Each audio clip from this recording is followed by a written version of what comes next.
Hello student, पिछले video में मैं पार्ट 1 इसका बना चुकी हूँ। ये जो है पार्ट 2 है। इसमें मैं बताई थी, बोली थी आप लोगों को कुछ क्वेश्चन बाकी रह गए थे, उसमें क्वेश्चन एक ही क्वेश्चन 2 क्वेश्चन करा पाई थी। इसमें आप लोग को जितने सारे क्वेश्चन है उसको मैं कराने वाली हूँ। तो देखो बाबू, मैं दूसरा क्वेश्चन लेती हूँ कि दूसरा क्वेश्चन क्या बोल रहा है। दूसरा क्वेश्चन कह रहा है कि right in the blanks by observing the pattern. कह रहा है कि इस पैटर्न को देखो, पहले इसको पैटर्न को देखो और कह रहा है कि खाली स्थानों को ऑब्जर्व करो, पैटर्न को देखो, ऑब्जर्व करो उसको कि कैसे बनाया है, और कह रहा है कि खाली स्थानों को भरो। समझ में आया? समझ में आई? तो देखो क्या कह रहा है। पहला देखो, इसको क्या किया है, 4789 लिखा है, यही लिखा है ना। दूसरे में क्या किया, 4790 कर दिया, मतलब कि इसमें +1 कर दिया।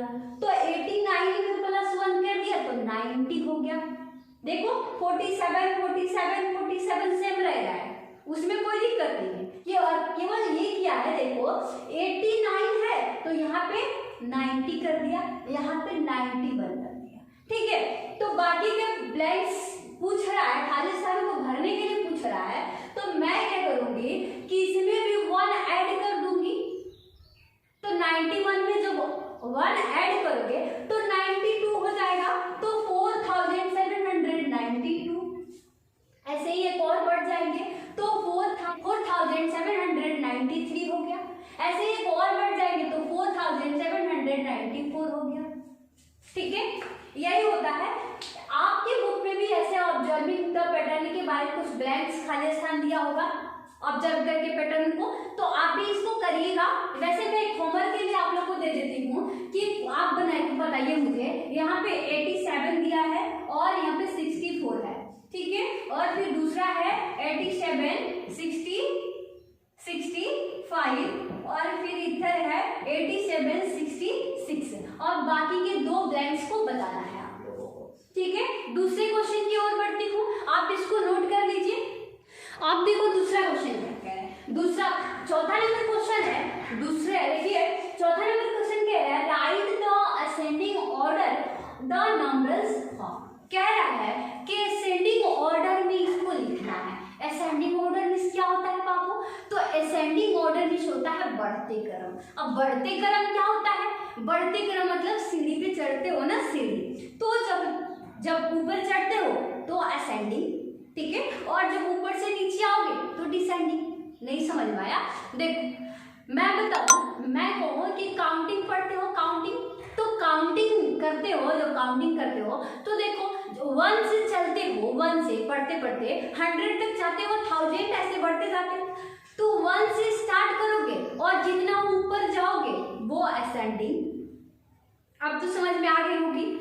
और ऊपर से जब नीचे आओगे, मतलब 100 से जब नीचे आओगे तो 100 से नीचे आओगे तो 99, 98, 97, 96, 95 ऐसे आओगे ना, तो ये क्या हो गया, डिसेंडिंग ऑर्डर। मेरा मतलब कहने का ये था कि जब सीढ़ी पे चढ़ते हो असेंडिंग और नीचे उतरोगे तो डिसेंडिंग।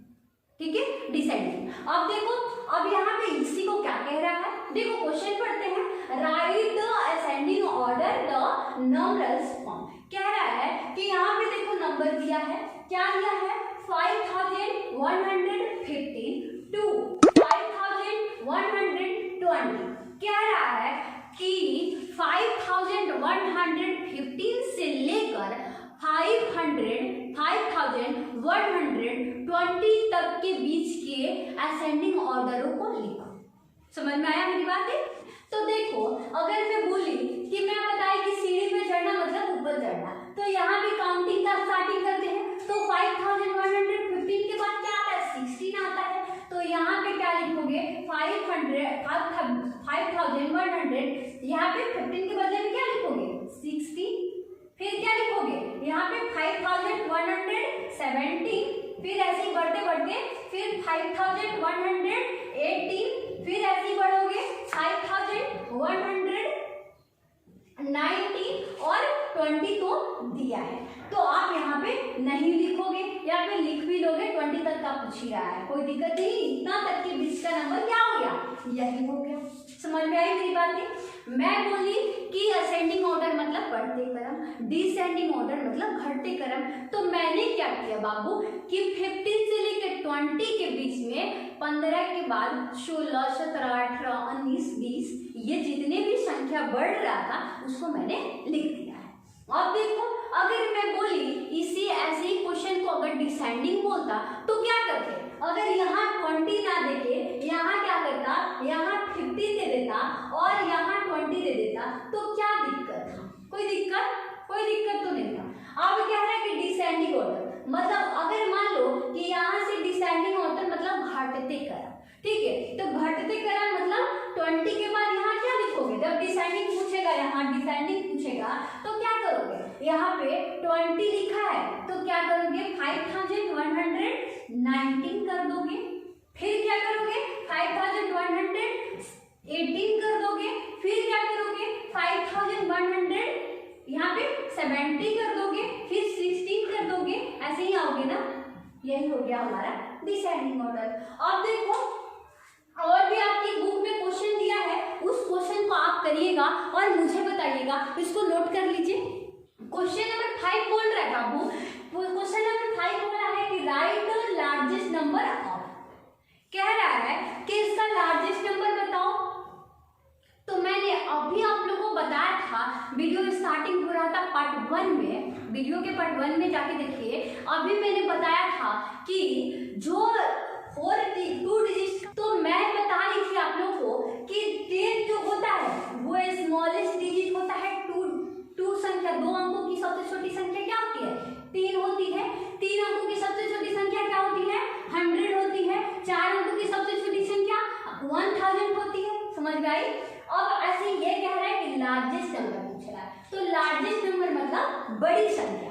तो देखो 2 अंकों की सबसे बड़ी संख्या किसको बोलते हैं बाबू? 2 डिजिट सबसे लार्जेस्ट नंबर पूछ रहा है, तो 2 अंकों की सबसे बड़ी संख्या क्या बताई थी मैंने? याद नहीं आ रहा? मैंने बताया था कि 2 अंकों की सबसे बड़ी संख्या कहेगा, सबसे बड़ी संख्या कहेगा 1 अंकों की सबसे बड़ी संख्या बता दो क्या होता है? पहले सबसे बड़ी संख्या 9 होती है। 9 होती है। 1 अंकों की, 1 अंक की सबसे बड़ी संख्या 9 होती है। उसके बाद देखो ये जो होता है 2 अंकों की संख्या, तो सिंपल सा, जब 1 अंक की सबसे बड़ी संख्या 9 होती है तो 2 अंकों की संख्या क्या हो जाएगी? 9 हो जाएगा, मतलब 99 हो जाएगा। कोई दिक्कत? अब ऐसे ही, अब जब 1 अंकों की सबसे बड़ी संख्या 9 होती है और 2 अंकों की सबसे बड़ी संख्या मतलब 99 होती है, तो 3 अंकों की सबसे बड़ी संख्या क्या हो जाएगी?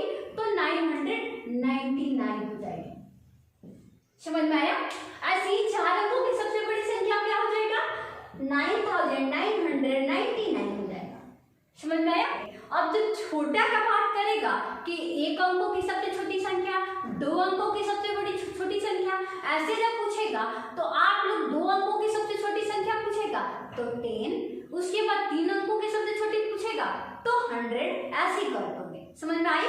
आपके बुक में और भी क्वेश्चन दिया हुआ है, उसको आप अपना बनाइएगा और देखिएगा कि कहाँ प्रॉब्लम होता है, मुझे बताइए।